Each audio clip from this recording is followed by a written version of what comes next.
I'm Tony, and today I'm going to introduce to you guys the Jet on the Runway, the Qbot company. We are a company made out of devoted people, devoted to bring the world the most innovative and the most precise solutions. And thus, although we bring the company a very good solution. And even though we did not achieve the greatest market share in the first quarter, we are achieving a 5 times the growth in the second quarter. So we are growing at an exponential rate. Just like what I said in the beginning, we are a company with targeting the professionals who dream of a machine that they will use in their daily lives. And we are not neglecting the workforce, the general public who just want a machine to run their daily accounting software on. So in the beginning, I say that we are a jet on the runway. We are filled with the right pilot, the best crew, and we have the most VIP passengers. And we just need a few to take off. So please, provide us the fuel we need. Thank you.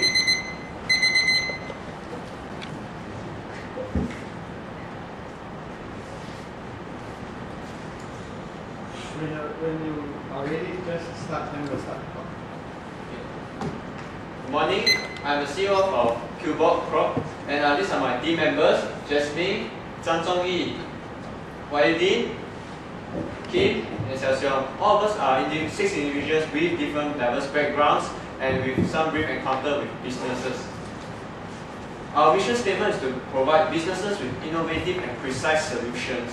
And we intend to do that by selling microcomputer to companies which have workhorses. Currently, we own 1 factory and 3 shops in USA, and we have 3 brands.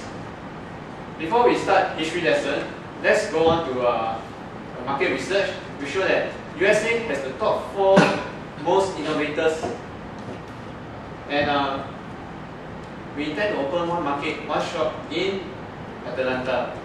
So our first product is Cubic, which is fast, secure, and preloaded with many software. We target an innovator, but somehow workhorses react to it, and we managed to win a customer union endorsement for the workhorse segment. But the downside of it is we sold 450 units, and we produced 450 units, but only managed to sell 38. And it's because of little production and resulting in high production costs, which drive retail power up. And compared to competitors, they are lower price, that's why we lose out. In the fourth quarter, in order to clear inventory, we want to lower the selling price to $2,800 with $300 rebate, and we managed to sell more than 300 units. In the end, we ranked second, and with the leader having a lower selling price than us. Besides clearing our inventory, we launched a second product called Quanta Pro, which is more cheaper and has lesser software but has more high specs. And the same thing happened. Workhorse responded more than the innovator. But the takeaway is we have 3 times more gross margin than Cubic in quarter 4. And as shown, we have increased our market share from 1% to 7%.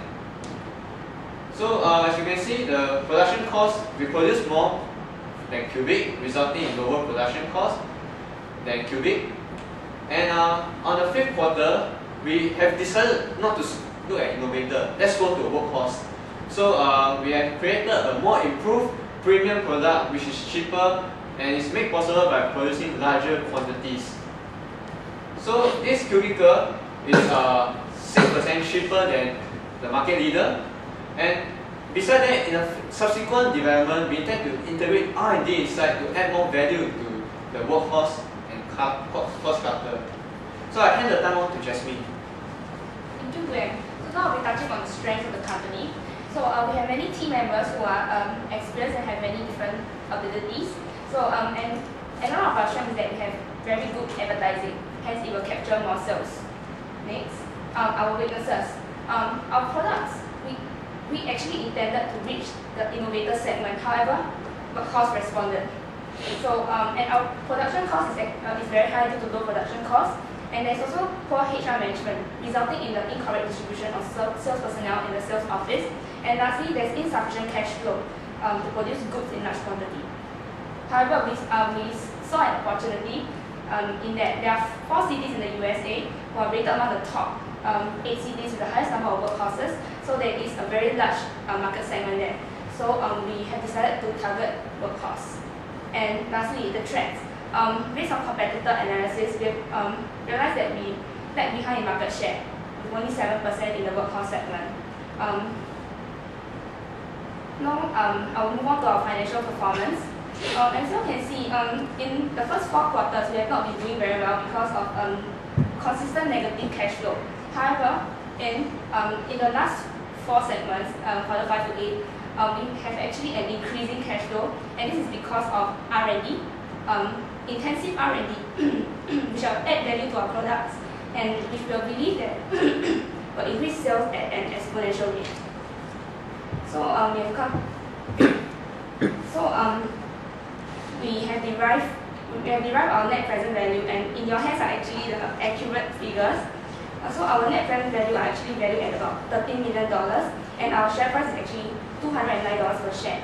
And our offer to you is a 20% equity with a $4 million in investment. So with that, we hope that you are interested in investing in our company. Thank you.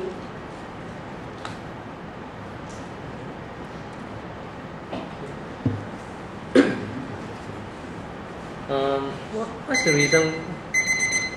the reason why you changed the net present value from around 8.5 million to 13 million?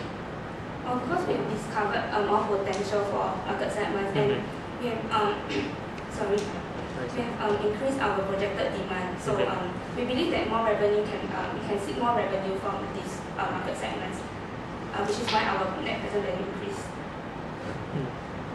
When you do your net present value, you are using a discount rate, right? So that means you will reduce your discount rate in your new